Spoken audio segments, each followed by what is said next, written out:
Selamat pagi anak-anak, apa kabarnya pada pagi hari ini? Semoga semuanya dalam keadaan sehat dan tetap semangat ya anak-anak. Jangan lupa untuk selalu menerapkan protokol kesehatan dimanapun anak-anak berada. Nah, semoga semuanya juga sudah bangun pagi ya, sudah mandi, sarapan, dan mempersiapkan materi yang kita pelajari pada pagi hari ini.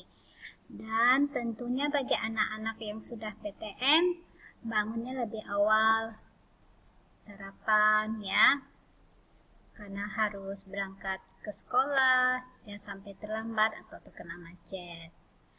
Oke, seperti biasa sebelum kita memulai pembelajaran pada pagi hari ini, terlebih dahulu kita berdoa. Demi nama Bapa, Putra, dan Roh Kudus, amin.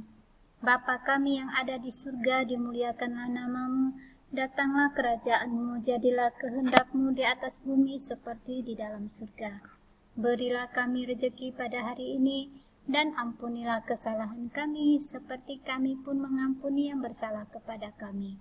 Dan janganlah masukkan kami ke dalam pencobaan, tetapi bebaskanlah kami dari yang jahat. Amin. Demi nama Bapa, Putra, dan Roh Kudus. Amin. Oke anak-anak, pada pagi hari ini kita mempelajari tema 4 tentang kewajiban dan hakku, subtema kedua. Kewajiban dan hakku di sekolah, pembelajaran yang kelima.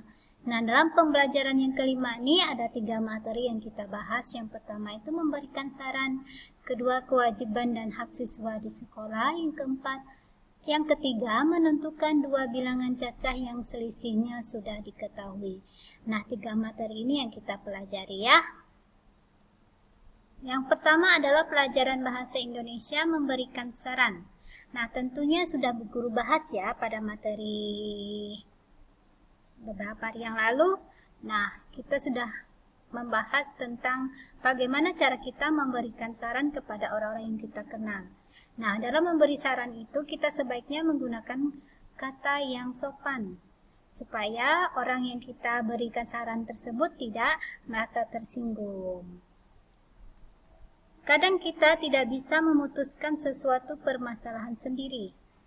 Kita butuh saran dari orang lain, baik orang tua, saudara, atau teman. Kita juga kadang diminta memberikan saran.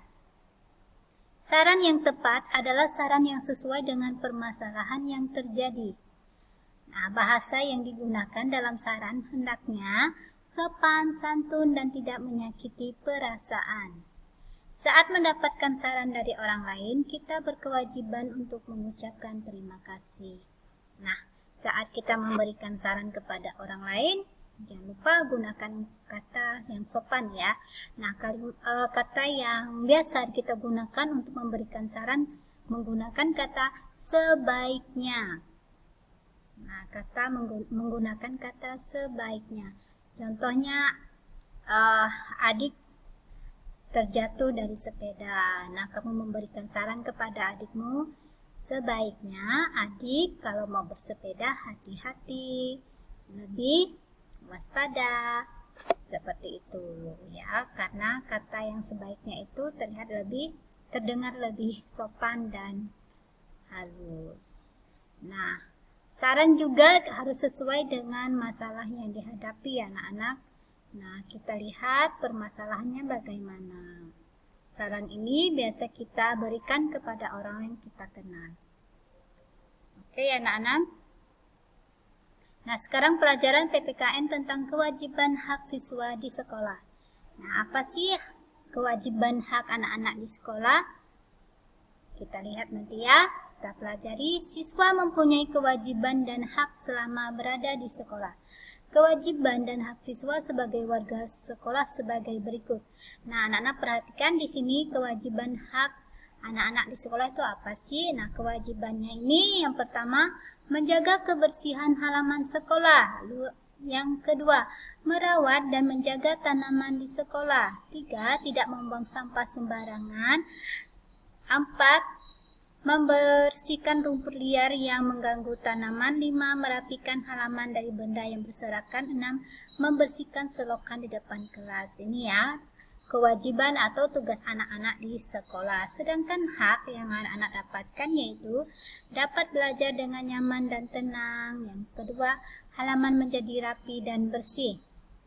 Nah, anak-anak berhak belajar dengan halaman yang rapi dan bersih. Lalu yang ketiga, anak-anak berhak terhindar dari berbagai penyakit. Yang keempat, anak-anak berhak bersemangat dalam belajar. Yang kelima, anak-anak berhak untuk mendapatkan udara di sekolah yang bersih. Nah, sekarang yang keenam, anak-anak berhak untuk bermain di luar ruangan. Nah, karena COVID, jadi anak-anak untuk sementara tidak bisa bermain di luar ya. Karena kita masih menjaga jarak dan tidak boleh terlalu bebas bermain di luar atau berinteraksi dengan orang karena keadaan kita masih menghindari virus COVID. Nah, seperti itu ya anak-anak. Nah, nanti kalau setelah anak-anak sudah kita sudah terbebas dari virus, baru kita bisa bebas bermain di luar ruangan atau halaman sekolah ya. Oke, selanjutnya. Nah, yang terakhir adalah pelajaran matematika menentukan dua bilangan caca yang selisihnya sudah diketahui. Di sini ada contohnya ya anak-anak. Pak Udin menjual roti di pasar setiap hari. Sore ini roti yang dijual tersisa 15 buah. Nah, di sini kita lihat ada banyak kemungkinan jumlah roti yang dibawa Pak Udin ke pasar dan jumlah roti yang telah terjual. Kita lihat ya, misalnya sebagai berikut. Nah, sisa roti Pak Udin tadi sebanyak 15 buah. 15 buah itu sudah terjual. Nah, kita lihat di sini banyak roti yang dibawa Pak Udin ke pasar. Ini kemungkinan ya anak-anak. Nah, sebanyak 900. Lalu kemungkinan banyak roti yang terjual jadi 885. Jadi sisa rotinya 15. Lalu kemungkinan yang kedua, 800 roti yang dibawa oleh Pak Udin. Lalu yang terjual 785, sisanya 15. Nah, yang kemungkinan yang ketiga ada 700 roti yang dibawa oleh Pak Udin ke pasar, lalu terjual sekitar 685, jadi tersisa 15 roti. Nah, seperti itu ya, ada kemungkinan-kemungkinan yang bisa terjadi dengan sisa roti 15 tadi ini. Nah, itu dikurang ya anak-anak. Nah, itu caranya dikurang 900 dikurang 885, jadi sisa jadi 15 sama dengan 15. Oke, sampai di sini materi kita pada pagi hari ini. Seperti biasa, sebelum kita mengakhiri, terlebih dahulu kita berdoa demi nama Bapa, Putra, dan Roh Kudus. Amin. Salam Maria, penuh rahmat Tuhan sertamu, terpujilah engkau di antara wanita, dan terpujilah buah tubuhmu Yesus.